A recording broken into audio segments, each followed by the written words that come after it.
In this tutorial, I'm going to show you how to use conditional logic in Smartsheet Forms to create dynamic forms that display questions based on a user's answers. First, open your Smartsheet and click Forms. Then select Create Form or open an existing form. Next, add the fields you want users to complete by dragging them into the form builder. Select the field that will control the logic.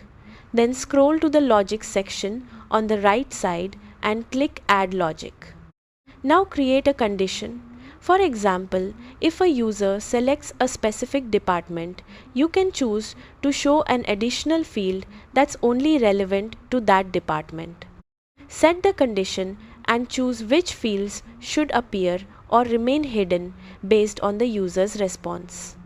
Repeat this process for any additional conditional rules you want to create.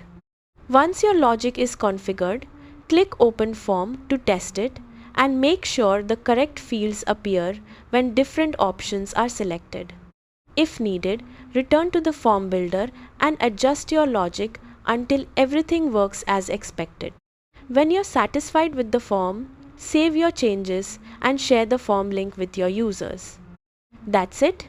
You've successfully learned how to use conditional logic in Smartsheet Forms. Thanks for watching.